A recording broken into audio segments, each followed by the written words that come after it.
Soal bela KPK, saya pembela KPK. Cicak buaya saya pembela KPK. Tapi kita harus sadar KPK itu sekarang sudah berubah. Jokowi saja bisa berubah, masa KPK tidak berubah?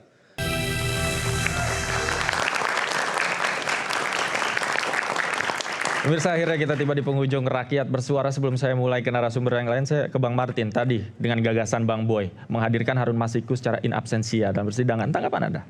Ya, saya pikir itu alternatif yang baik ya. Namun kan sekarang dari hasil pekerjaan KPK yang akhirnya outputnya adalah penetapan tersangka terhadap Pak Hasto ini kan ada hal yang harus dikerjakan lagi. Yaitu terkait perkaranya Pak Hasto. Yang jadi pertanyaan sekarang adalah apakah memang harus Harun Masikunya dulu yang diadili baru Pak Hasto? Atau seperti apa gitu ya. Sayangnya ketentuan hukum pidana kita tidak ada mengatur seperti itu. Mas Davi. Makanya tadi ketika Bang Patra sampaikan apabila ada advokat yang yakin gitu ya dan percaya bahwa dalam penetapan tersangka sudah ada dua bukti itu kurang baca. Ya saya bukan kurang baca tapi karena baca undang-undang syarat untuk menetapkan tersangka itu ada bukti permulaan yang cukup. Putusan Mahkamah Konstitusi mengatakan bukti permulaan yang cukup itu adalah dua bukti. Jadi bukan karena saya kurang baca tapi karena saya baca undang-undang. Makanya saya percaya. Nah, yang jadi soal kan sekarang adalah di dalam alat bukti yang KPK gunakan untuk menetapkan Pak Hasto itu kan ada keyakinan KPK ya terhadap dua hal. Hal pertama adalah adanya perbuatan bersama-sama melakukan suap dan yang kedua adalah perkara obstruction of justice. Dalam tayangan yang lain Bang Patra kemarin saya lihat mengatakan perkara ini tidak logis. Karena tidak ada tersangka yang menjadi tersangka obstruction of justice di dalam perkara yang tersangka utama adalah dia. Saya jawab Bang, ada Bang. Suaminya klien Abang. Bapak Ferdi Sambo itu tersangka juga sebagai tersangka obstruction of justice. Jadi itu satu ketidaklogisan yang menurut Bang Patra hari ini saya bantah. Sehingga saya harus sampaikan nih Bang. Belum juga ada peraturan perundang-undangan yang mengatakan apabila perkara sudah diputus, lalu apabila ada satu terdakwa yang masih jadi buron, dan ketika ditelusuri oleh penyidik ternyata ada bukti yang bisa menyangkutkan bukti itu terhadap tersangka yang lain, maka tersangka yang lain ini tidak boleh diadili. Belum ada peraturan perundang-undangan ataupun kitab undang-undang hukum pidana kita dalam hukum acara itu yang mengatur demikian. Sehingga dalam hukum itu kalau tidak ada ketentuan yang mengatur, ya dibolehkan. Mau tafsir apa segala macam itu nanti di meja persidangan. Tapi tetap Bang sama, saya advokat, semangatnya sama. Kita membela orang. Ya, kita menghargai dia punya hak asasi manusia. Oleh karena itu ada lembaga pra-peradilan. Sudah benar, uji di sini. Karena memang jangan sampai juga nanti ternyata keyakinan saya juga salah gitu terhadap KPK. Ternyata yang benar nanti alat buktinya nggak ada itu perkara yang bisa terkait bukti yang bisa menyangkut Pak Hasto terkait suap dan obstruction of justice. Nah kalau nggak ada kan berarti kan KPK ini hutang permintaan maaf sama Pak Hasto dan harus dikembalikan harkat martabatnya. Nah tapi dalam posisi saat ini saya sebagai warga negara ya dan sebagai praktisi hukum tetap menghargai yang namanya undang-undang dan juga KPK. Demikian terima kasih. Baik. Nah, Bang Emrus silakan. Baik, ada wacana kita in absentia ya diadili. Saya tidak setuju. Karena pusat persoalan itu adalah Harun Masiku. Dalam konteks kalau kita lihat di pengadilan, kan orang tersangka terdakwa itu juga didalami. Diberi kesempatan untuk membela dirinya. Kalau dia tidak ada di situ lalu divonis apapun vonisnya, sangat tidak baik. Jadi justru yang paling utama adalah temukan Harun Masiku. Pertanyaan saya, sebesar itu lembaga KPK dengan menggunakan dana negara yang punya pengaruh sangat luar biasa, masa seorang Harun Masiku tidak bisa ditangkap? Kalau kita bicara kritikal, walaupun masih perlu pembuktian, jangan-jangan itu dipelihara masalah ini sehingga 5 tahunan diangkat lagi. Jadi KPK harus independen, harus profesional. Seperti dikatakan oleh juru bicara tadi. Tapi terbukti tidak profesional juga. Karena orang sudah meninggal dipanggil. Itu pelanggaran hak ajasi. Terus terang, ketika dipanggil orang yang sudah meninggal, yang menjadi beban psikologis, beban di tengah masyarakat, hukuman sosial adalah keluarganya. Pertimbangkan itu. Gitu loh. Masa misalnya saudara saya yang sudah meninggal misalnya dipanggil. Beban nggak bagi kita? Ini harus dipertimbangkan.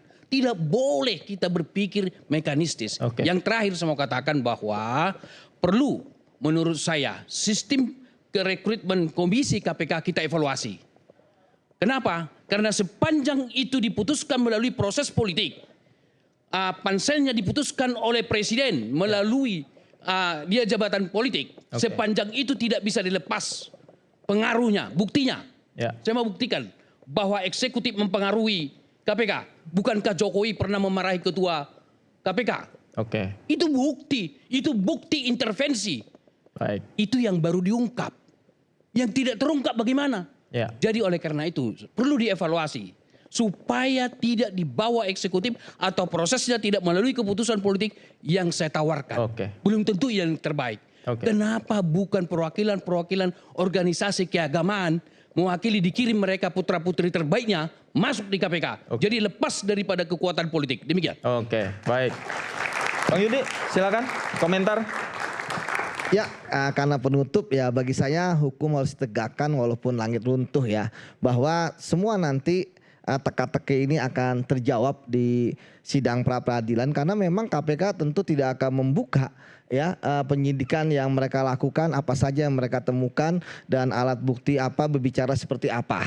Jadi kita lihat dan saya masih yakin, sekali lagi masih yakin bahwa apa yang dilakukan oleh KPK sudah sesuai dengan prosedur hukum dan ini adalah penegakan hukum. Begitu Mas. Oke. Mas Yudi masih yakin. Bung Ya. Patra, silakan. Kalau Pak Guntur tadi Oke, Bang Boy dulu, silakan. keluar dalil, saya juga bisa menyatakan Laisa Kamis Harun Masiku Sayun gitu. Sebenarnya ini dalil, saya tidak Laisa Kamis Liki Sayun, tapi itu artinya tidak ada makhluk yang menyerupai Harun Masiku di Indonesia ini. Bahkan keberadaannya pun ada hadiah 8 miliar. Dan dari saya adalah iPhone seri terbaru. Jadi saya menghimbau Harun Masiku untuk memunculkan diri, mendatang diri. Dan saya bersedia jadi lawyer Anda. Meskipun memang saya sebenarnya menolak kasus korupsi apapun untuk jadi lawyernya. Tapi khusus untuk ini saya bersedia jadi lawyernya. Oke, bersedia untuk ya. menghadapi persidangan. Paling-paling kena maksimal 2 tahun. Saya usahakan 1 tahun. Dan kemudian menikmati 8 miliar dan iPhone seri terbarunya. Makasih. Baik, Bang Patra, silakan. Terima kasih Pak Davi. Jadi sekarang kita sudah dalam proses pengajuan permohonan pra-peradilan. Ya. Di dalam permohonan itu salah satunya dalil yang diajukan oleh Pak Hasto melalui kuasa hukumnya adalah penetapan tersangka terhadap Pak Hasto tidak didasari dengan adanya alat bukti permulaan yang cukup. Tidak didasari 2 alat bukti. Nah, mengapa itu mau kita sampaikan?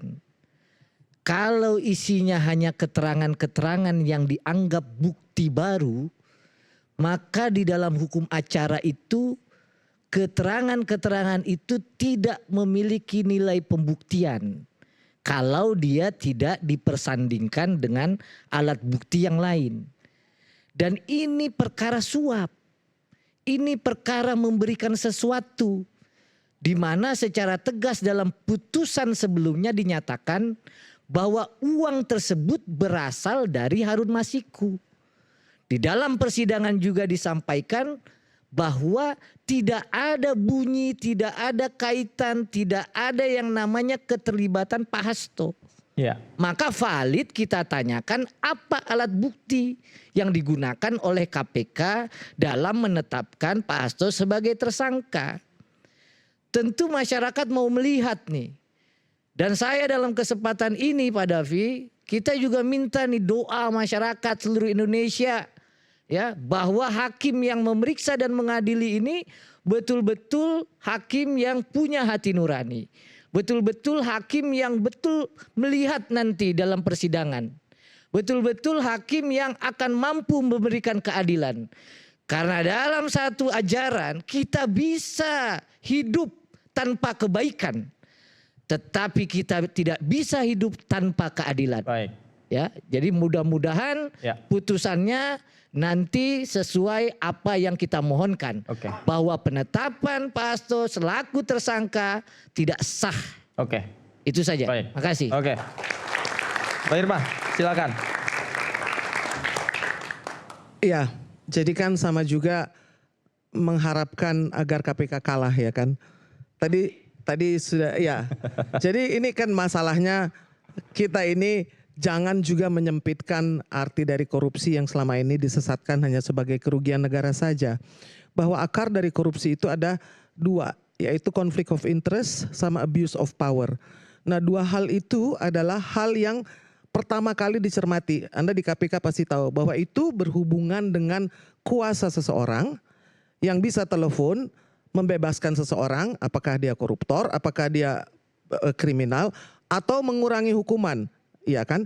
Jadi tanpa terlibat uang pun yang namanya power itu bisa membuat orang yang harusnya dihukum menjadi tidak dihukum. Atau sebaliknya. Jadi dalam hal ini memang kita mengetahui banyak kelemahan KPK. Tapi KPK itu tidak mungkin menjadi kuat tanpa dukungan dari masyarakat, dari Anda-Anda sekalian. Yang namanya korupsi itu adalah organized crime. Artinya extraordinary crime yang tidak ada kwitansinya, tidak ada tanda terimanya. Bahkan saksinya pun biasanya tidak berani angkat suara. Kecuali di antara mereka bertikai, kecuali ada perebutan kekuasaan. Nah, dengan mengetahui bahwa dasar dari korupsi itu adalah bersama-sama dan sebagai sebuah organized crime, maka nggak bisa dilihat dari hanya satu perkara saja. Baik. Selalu berkaitan dengan yang lain. Apa yang harus dilakukan KPK ketika sudah membuka satu kasus? Yaitu mengungkap modusnya bagaimana. Kenapa bisa menjadi seperti ini? Kan sekarang rakyat bertanya-tanya, kenapa sih negara ini heboh sekali? Hanya gara-gara seorang Harun Masiku. Tetapi ada kaitan di belakangnya yang menjadikan motif ataupun modus dari korupsi ini bisa dicegah di kemudian hari. Kalau tidak terulang lagi. Dan ketika KPK dikalahkan terus di pra-peradilan, maka kepercayaan publik itu akan menjadi sangat menipis. Nah, ketika kepercayaan publik tidak ada, bagaimana harapan kita untuk memberantas korupsi ini bisa menjadi lebih baik? Tidak ada negara yang maju. Kita ini kan, ini pemerintahan Pak Prabowo ini mau menuju ke Indonesia Emas 2045. Menjadi negara yang berkibar atau maju. Salah satu dari syarat negara maju itu adalah pemberantasan korupsi, penegakan hukum. Jadi dalam hal ini saya minta kalau kita juga harus mengkritisi KPK, tetapi juga mendukung. Jangan hanya sekedar menyalahkan. KPK sendiri dipilih oleh anggota DPR. Kalau KPK itu bisa memiliki kekuatan yang seperti dicanangkan pada awalnya, tidak akan jadi seperti ini. Tentu saja ada intervensi politik. Tentu saja ada yang bisa angkat telepon dan memberikan perintah bahkan kepada KPK sekalipun. Bagaimana supaya hal itu tidak terjadi? Kenapa? Agar uang rakyat, agar juga demokrasi tidak terluka, agar kita tidak semakin terbebani. Kenapa? Karena yaitu koruptor ataupun orang-orang yang menggunakan kekuasaannya untuk korupsi itu membuat yang miskin menjadi semakin miskin. Baik. Jadi saya pikir kita harus melihat itu dari sisi yang lebih luas. Kalau ada kasus korupsi, ada apa di belakangnya? Pasti ada segerombolan orang yang terlibat. Tidak mungkin hanya satu saja. Kalaupun ada satu saja itu menjadi kambing hitam. Baik. Terima kasih. Pak Irma. Mas Gufron, silakan. Sebagai penutup, saya menyampaikan 3 hal. Pertama soal kepercayaan dari Bang Martin tadi. Bagi saya yang 100% boleh kita percaya adalah Tuhan yang Maha Esa, Allah Subhanahu wa taala. Setuju, Bang. Kita percaya kepada konstitusi, kita percaya kepada undang-undang, tapi kita jangan pernah percaya kepada pelaksanaan undang-undang. Kita harus kasih diskon. Apalagi kita bicara soal rekam jejak. Beberapa kali KPK kalah dalam pra-peradilan. Menunjukkan apa? Bahwa KPK tidak cermat dalam menetapkan tersangka. Ini kita bicara soal rekam jejak. Soal bela KPK, saya pembela KPK. Cicak buaya saya pembela KPK. Tapi kita harus sadar KPK itu sekarang sudah berubah. Jokowi saja bisa berubah, masa KPK tidak berubah? Seperti misalnya contoh yang disampaikan oleh temannya Bang Yudi ini, Bang Ronald. Bahwa di situ ketika KPK era Firly itu katanya rentan dengan intervensi. Pertanyaan saya, memang KPK era Pak Setio ini tidak rentan intervensi? Dia polisi, bintang 3, polisi aktif, secara kepangkatan di bawah Kapolri. Kan ini kan Firly jilid kedua sekarang. Kalau dia mau bicara soal independen harusnya mundur dari polisinya dan menjadi ketua KPK secara independen. Kalau tidak mau dianggap sebagai dia adalah Firly jilid kedua atau ditetapkan oleh Jokowi. Oke. Itu. Yang kedua adalah persoalan terkait dengan masalah seperti Bang Bonyamin tadi. Tidak ada yang katanya seperti Harun Masiku. Ada Mas. Namanya Kirana Kotama, buronan KPK dari tahun 2017. Dia suap 188.000 dolar. Dengan uang kurs 16.000 sekarang sama dengan 3 miliar. Kata siapa nggak ada yang lebih lama dari Harun Masiku? Atau seperti Edi Tansil. Bagaimana negara kalah mengejar buronan seperti Edi Tansil. Jadi jangan menganggap bahwa Harun Masiku ini soal satu-satunya. Tidak. Oke. Dan kasus Mas Hasto, dia bukan penyelenggara negara. Dia bukan pejabat publik. Tidak ada kerugian negara dalam kasus ini. Dan mari kita kembali kepada jati negara, jati diri KPK kenapa didirikan adalah untuk membongkar kasus-kasus besar. Baik. Kak Irma tadi bilang masalah organized crime. Jokowi baru dinobatkan sebagai finalis nomor 2 OCCRP, korupsi dan juga organized crime. Dan di situ harusnya penegak hukum melakukan tindakan. Ubaidillah Badrun sudah 5 kali bolak-balik ke KPK melaporkan ada dugaan korupsi, kolusi, nepotisme keluarga Jokowi. Ada Bobi, ada yang namanya siapa Gibran, kemudian juga namanya Kaisang. Baik. Kemudian nama Bobi dan Kahiyang disebut sebagai fakta pengadilan dalam sidang soal izin tambang. Kenapa tidak ada pengembangan? Oke. Kenapa tidak ada kelanjutan? Almarhum Bang Faisal Basri menyebut bahwa Bobi Nasution diduga terlibat penyelundupan biji nikel yang merugikan kerugian negara ratusan triliun. Itu kemana KPK? Kenapa Pasti kok hanya yang nanti nggak saya jelas gugat ini? pra-peradilan KPK Itu yang saya dari Pak. sebutkan Oke. tadi. Oke. Mari kita kembali Nanti digugat ungkap ya. korupsi yang besar-besar. Oh, ya ini permintaannya Pak Guntur Romli ini pasti Oke. saya teruskan. Saya akan gugat perkara-perkara itu. Oke, Makasih. nanti kita tunggu aksinya Bang Boy. Baik.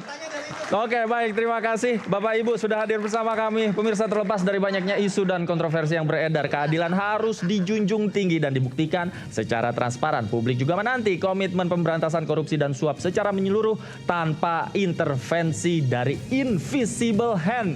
Akhir kata saya Davi Pratama. Terima kasih. Selamat malam. Sampai jumpa. Thank you, Gus.